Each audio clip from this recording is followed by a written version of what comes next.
wararka laga helayo magaalada Gurceel ee gobolka Galgaduud ayaa sheegayeen magaaladaas waa berigii hore ee Saaka ay isaga baxeen ciidankii Ahlu Sunna xilli maalmo oo halkaas ka socday dagaal qaraar oo u dhaxeeyay ciidanka dawladda kuwa Galmudug iyo Ahlu Sunna wal Jamaaca.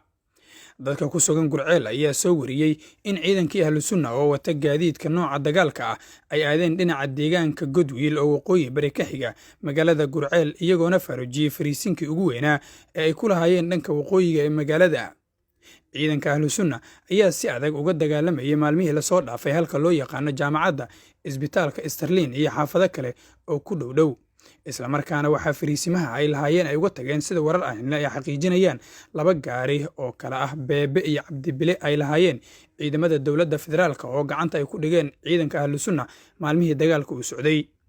ciidamada dawladda federaalka iyo kuwa maamulka Galmudug ayaa la wareegay gacan ku haynta magaalada iyo guud ahaan goobihii ay ka dagaalamayeen ciidanka Ahlu Sunna kadib markii ciidamada Ahlu Sunna wal Jamaaca ay xalay xilli saqdhaxa ay isaga baxeen magaalada kadib wadahadallo dhacay. waxaana la sheegay in ay gudaha u galeen dhufaysyadii ay Gurceel ku lahaayeen Ahlu Sunna ciidamada dawladdu laguna arkayay meydad aan weli la aasin sida dad goobjoogayaal ay soo wariyeen. dagaalo socday 3 maalin ayaa ka dhacayay magaalada Gurceel una dhaxeeyay ciidanka dawladda kuwa Galmudug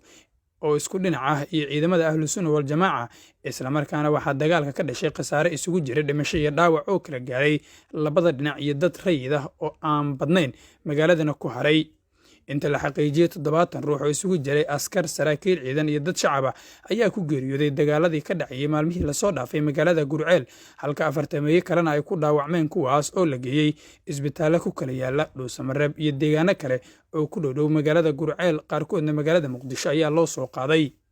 in ka badan 10,000 oo qoys ayaa isaga barakacay Gurceel iyagoona aaday deegaano ka tirsan gobolka Galgaduud ee bartamaha Soomaaliya si aysan waxyeelada ay uga soo gaarin colaadaha ka jiray magaalada. waxaana dadkii ka barakacay ay xaalad adag ku wajahayaan